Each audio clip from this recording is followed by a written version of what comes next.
ইতালিতে যথাযোগ্য মর্যাদায় পালিত হয় অমর একুশে। শুক্রবার স্থানীয় সময় সকালে দেশটিতে নিযুক্ত বাংলাদেশের রাষ্ট্রদূত রকিবুল হক শহীদ মিনারে ফুল শ্রদ্ধা জানিয়ে মাতৃভাষা দিবসের সূচনা করেন। রোম দূতাবাসের কার্যালয়ে আয়োজিত এ আলোচনা সভায় বিদেশিরাও বক্তব্য রাখেন।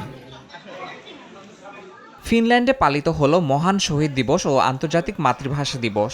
রাজধানী হেলসিঙ্কির অস্থায়ী শহীদ মিনার বেদিতে ফুল দিয়ে ভাষা শহীদদের প্রতি সম্মান প্রদর্শন করেন প্রবাসী বাংলাদেশিরা। ফিনল্যান্ড বিএনপির নেতাকর্মী সহ উপস্থিত সবাই পুষ্পস্তবক অর্পণ করেন। এছাড়া ইন্টারন্যাশনাল কমিটি ফর মাদার ল্যাঙ্গুয়েজের আয়োজনে দেশীয় রকমারি খাবার ও পোশাকের স্টল নিয়ে জমজমাট মেলা বসে মিনার প্রাঙ্গণে। আয়ারল্যান্ডেও যথাযথ মর্যাদায় পালিত হল আন্তর্জাতিক মাতৃভাষা দিবস।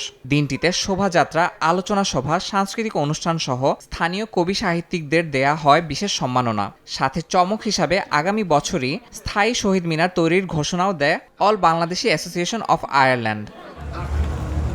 মালয়েশিয়ায় যথাযথ মর্যাদার মধ্য দিয়ে দিনব্যাপী নানা আয়োজনে মহান শহীদ দিবস এবং আন্তর্জাতিক মাতৃভাষা দিবস পালন করা হয়। শুক্রবার স্থানীয় সময় সকাল ৯টায় বাংলাদেশ দূতাবাসের হাই কমিশনার মোহাম্মদ শামীম আহসান জাতীয় পতাকা অর্ধনমিত করেন। বিনম্র শ্রদ্ধা আর ভালোবাসায় মালদ্বীপে পালিত হয়েছে আন্তর্জাতিক মাতৃভাষা দিবস। প্রবাস জীবনেও দেশীয় সংস্কৃতির ছোঁয়া এনে দিতে দেশটিতে নিযুক্ত বাংলাদেশের দূতাবাসের উদ্যোগে ভাষা দিবসের পাশাপাশি নানা অনুষ্ঠানের আয়োজন করা হয়। ভাষা শহীদদের এবং বৈষম্য বিরোধী ছাত্র আন্দোলনে নিহতদের গভীর শ্রদ্ধার সঙ্গে স্মরণ করে প্রবাসে মাতৃভাষা বাংলা ও বাংলাদেশের ভাবমূর্তি উজ্জ্বল করার জন্য বসবাসরত সকল প্রবাসী বাংলাদেশির প্রতি আহ্বান জানান হাই কমিশনার। কুয়েতে অবস্থিত বাংলাদেশ দূতাবাসেও যথাযথ মর্যাদায় মহান শহীদ দিবস এবং আন্তর্জাতিক মাতৃভাষা দিবস পালন করা হয়েছে।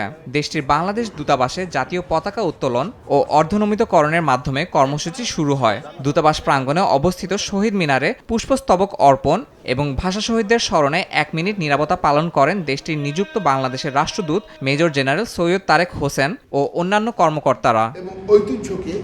ইয়াসিন মোহাম্মদ জিসান, সময় সংবাদ।